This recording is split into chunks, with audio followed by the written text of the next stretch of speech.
வணக்கம் தமிழ் மக்களே. 55+ இனமே இந்த சேனல் சராசரி மற்றும் எளிய தமிழர்களுக்கான சேனல். இந்த சேனலின் நோக்கம் என்னன்னு பாத்தீங்கன்னா, தமிழர்களின் நீண்ட நாள் பிரச்சனைகளை அலசி ஆராய்வதுதான். இன்னைக்கு எபிசோட் என்னன்னு பாத்தீங்கன்னா, தமிழர்களின் நீண்ட நாள் பிரச்சனையான திராவிடம் மற்றும் திராவிடர்களை பத்தி தான் பேச போறோம். திராவிடர்கள் யார், இவர்கள் எப்பொழுது தமிழ்நாட்டிற்குள் வந்தார்கள் என்பதை பற்றி தமிழ் டிவி மீடியாவில் 30 ஆண்டுகளுக்கு மேல் இருக்கும் திரு பெருமாள் நேர் அவர்கள் பேசுவார்.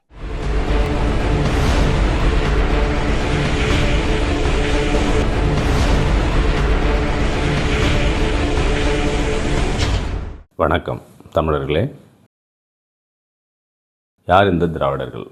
திராவிடம் என்பது தமிழ் வார்த்தை இல்லை. ஸோ திராவிடர்கள் தமிழர்கள் கிடையாது. அப்போ இவங்க எங்கேருந்து வந்தாங்க? 1311 இந்த ஆண்டு தான் தமிழர்களின் தமிழ்நாட்டின் இருண்ட காலம் தொடங்கிய ஆண்டு. தமிழர்களின் மூவேந்தர்களான சேர சோழ பாண்டியர்கள் என அனைவரும் முற்றிலுமாக அழிக்கப்பட்ட ஆண்டு. அதற்கு பின்னர் விஜயநகர மன்னர்கள் மதுரைக்கு வந்தார்கள். அவர்கள் நாயக்கர்கள் மூலம் தமிழ்நாட்டை நிர்வாகம் செய்தார்கள். விஜயநகர அரசு முற்றிலுமாக அழிக்கப்பட்ட பிறகு பினாமிகளான நாயக்கர்கள் தங்கள் பகுதிகளை தாங்களே வைத்து கொண்டனர். நாயக்கர்களும் வீழ்த்தப்பட்ட பிறகு அவர்களுக்கு வரி வசூல் செய்து கொடுத்த பாளையக்காரர்கள் தங்கள் பாளையங்களை தாங்களே ஆட்சி செய்தனர். பின்னர் 1801 ஆங்கிலேயர்கள் பாளையக்காரர்களை முற்றிலுமாக அழித்தனர். ஆங்கிலேயர் ஆட்சி தமிழகத்தில் தொடங்கியது. ஆனால் பாளையக்காரர்களும் அவர்களுடைய குடும்பங்களும் தமிழ்நாட்டை விட்டு வெளியேறாமல் வந்த வழி மறந்து போன அனாதைகள் போல் தமிழ்நாட்டிலேயே பல்வேறு ஜாதிகளாக பதுங்கியுள்ளனர். அவை எந்தெந்த ஜாதிகள்?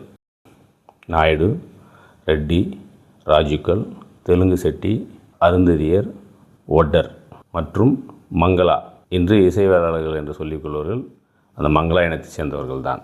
அந்த மங்களாக்கள் தான் கடந்த 5 ஆண்டுகளாக தமிழகத்தை ஆண்டனர். 200 ஆண்டுகளுக்கு முன்பே நம் எதிரிகளை, அதாவது திராவிடர்கள் அடித்து துரத்தாமல் விட்டதால் இன்று வரை நாம் அவஸ்தைப்படுகிறோம்.